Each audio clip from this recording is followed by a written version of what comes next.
Duduk perkara Code Blue dituding peras toko roti 600 juta rupiah. Berawal dari tuduhan roti berjamur. Beginilah duduk perkara Code Blue dituding peras toko roti 600 juta rupiah. Hal ini berawal dari tuduhan roti berjamur yang diberikan toko roti ke sebuah panti asuhan. Namun ternyata Code Blue melakukan kesalahan fatal. Informasi yang disebarkan Code Blue diduga tak benar. Pasalnya informasi tersebut diduga diberikan karyawan toko roti yang sakit hati karena dipecat. Code Blue pun sudah menyatakan permintaan maaf secara terbuka atas kasus pemerasan yang diduga dilakukannya. Diketahui, food vlogger Code Blue ini memiliki nama lengkap William Anderson.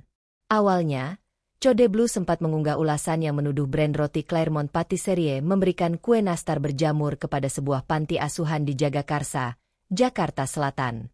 Jika ingin videonya di-take down, Code Blue memasang tarif 330 juta rupiah hingga 600 juta rupiah.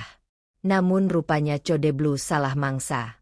Dikabarkan, kue berjamur tersebut diberikan R ke panti asuhan oleh mantan karyawan Claremont yang sakit hati karena dipecat.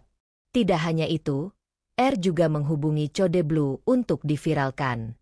Menyadari kesalahannya, Code Blue pun meminta maaf kepada Claremont lewat postingan video di Instagramnya, Kamis, 27 Februari 2024. Permintaan maaf itu disampaikan setelah akun-akun seperti Demit Isbek 02 juga @SSC_politik yang terus menyoal tindakan Code Blue yang diduga sengaja menyerang pengusaha kuliner lewat review buruk demi keuntungan pribadi. Minta maaf kepada brand City.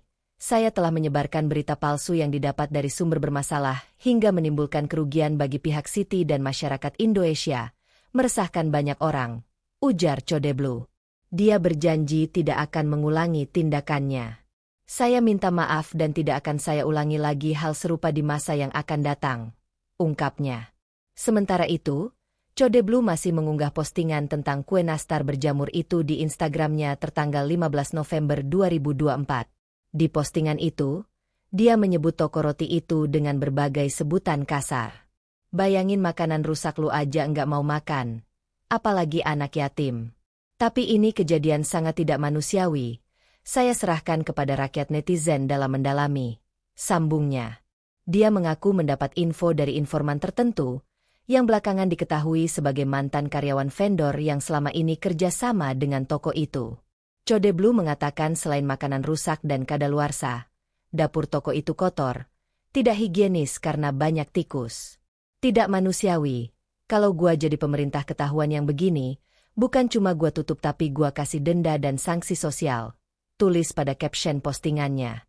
Disebutkan, banyak korban yang mengadu terganggu atas tindakan review makanan dan tempat usaha kuliner Code Blue. Sebelumnya dugaan tersebut pertama kali diungkap oleh akun Instagram @SSC_politik yang menerima aduan dari beberapa korban.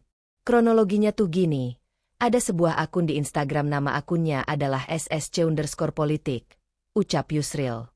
Terbaru mereka speak up nih guys soal kasus ada seorang reviewer makan yang dituduh mencoba untuk melakukan pemerasan, sambungnya. Melalui kanal YouTube Yusril Kim pada 27 Februari 2025, Yusril Kim memaparkan kronologi kasus ini, di mana Code Blue diduga meminta uang sebesar 330 rupiah, 650 juta rupiah untuk menurunkan video review negatif tentang toko roti tersebut. Terus dia tawarkan takedown video, dengan syarat harus kerjasama dengan dia, dan harga kerjasamanya nggak tanggung-tanggung Rp 65330 juta, jelas Yusril. Akun Instagram @SSC_politik menyebutkan bahwa modus pemerasan tersebut dilakukan dengan kedok kerjasama melalui FND Konsultan. Yusril menjelaskan bahwa Code Blue menawarkan layanan kerjasama dengan tarif fantastis sebagai syarat untuk menurunkan video review negatif yang sebelumnya diunggah. Kasus ini telah dilaporkan ke Polres Metro Jakarta Selatan, namun proses hukum masih berlangsung. Menanggapi tuduhan tersebut, Code Blue sempat menyatakan bahwa tujuannya hanya untuk memberikan edukasi kepada para pemilik usaha. Namun, setelah polemik semakin meluas, ia akhirnya mengunggah video permintaan maaf dan mengakui bahwa informasi yang diterimanya berasal dari sumber yang bermasalah. Tak hanya toko roti, salah satu restoran yang pernah direview Code Blue juga buka suara, menyebutkan bahwa review tersebut berdampak pada penurunan pendapatan hingga 50%.